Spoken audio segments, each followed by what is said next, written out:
Bonjour à tous, pour une fois, on va pas exactement parler vélo aujourd'hui, on va parler chiffon.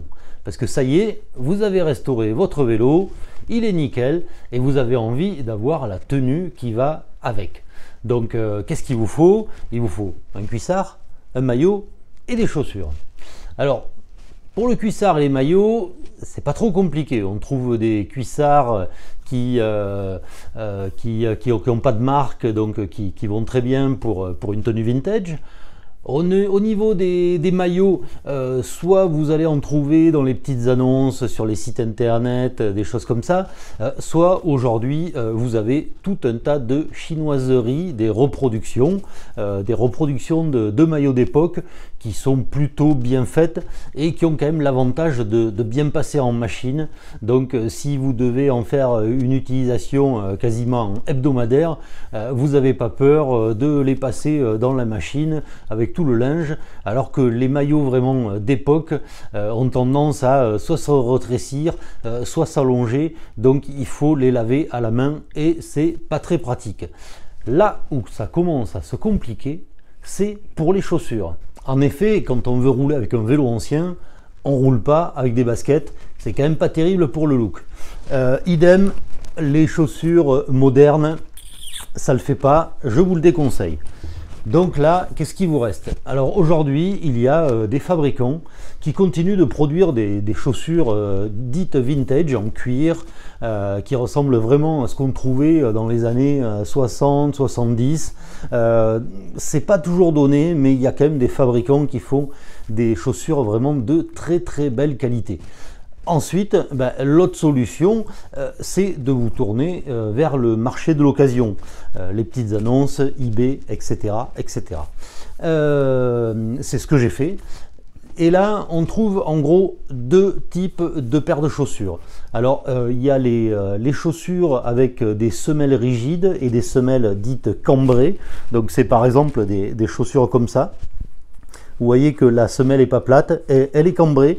Alors ça, c'est une paire de Colnago que j'ai pas acheté puisque c'est les chaussures avec lesquelles je courais quand j'étais junior dans les années 80. Donc c'est des chaussures que je connais bien. Alors ce genre de chaussures, c'est plutôt bien parce que la semelle est rigide, donc en termes de rendement, c'est vraiment plutôt efficace.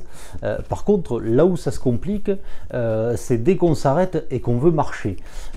Si comme moi, vous n'avez pas l'habitude de marcher avec des talons hauts, et bien là, marcher avec ce genre de chaussures, c'est un peu comme marcher avec des chaussures à talons hauts, sauf qu'il n'y a pas les talons. Et la chute est vite arrivée parce que comme vous le voyez, alors ça c'est une autre paire, c'est des superbes Detto Pietro avec la semelle en bois. C'est vraiment un objet qui est magnifique. Mais là aussi, on comprend bien la difficulté, c'est-à-dire qu'il n'y a aucun patin en caoutchouc. Donc quand on marche, la surface d'appui c'est soit le bois, soit la cale en plastique. Et c'est très très très glissant. Donc pour de la compétition, c'est adapté. Pour de la balade vintage, des randonnées, des choses comme ça, dès que vous arrivez notamment au ravitaillement, c'est dangereux. Sur le vélo ça va, mais à pied ça va pas du tout. Donc par rapport à ça, moi j'ai trouvé le bon compromis. Et ce compromis, c'est des chaussures qui étaient produites pour les cyclotouristes à l'époque, et ces chaussures, c'est notamment les chaussures de la marque Patrick. Donc ces chaussures là qui ont vraiment un look très vintage, hein. C'est des chaussures de la fin des années 70 jusqu'au milieu des années 80. Alors l'avantage de ces chaussures là, c'est que sur le vélo c'est quand même pas mal, parce que il n'y a pas de cale rapportée. En fait, ici, les cales sont directement sculptées dans la semelle. Donc, vous avez quand même un certain maintien, une accroche de la pédale pour pédaler. Donc, en termes d'efficacité au pédalage, c'est pas mal du tout. Mais le gros avantage de ces chaussures, c'est que la semelle est plate, elle est souple. Et donc, pour marcher, c'est très pratique. On ne glisse pas, on risque pas de tomber, on risque pas de déraper sur le goudron. Et donc, ce genre de chaussures, c'est un peu le couteau suisse de la chaussure de vélo vintage. C'est que c'est pas mal sur le vélo et c'est pas mal quand on doit marcher, quand on est à côté du vélo. Donc ces chaussures, moi je les ai trouvées d'occasion sur un site de petites annonces bien connu.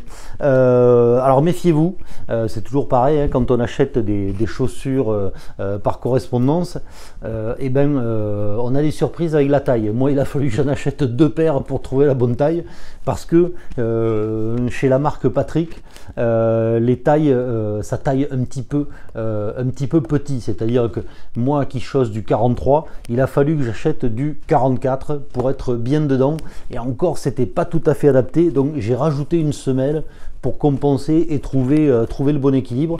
Mais pour moi, ce genre de chaussures, si vous en trouvez, c'est vraiment le top pour rouler vintage avec de l'efficacité et du confort.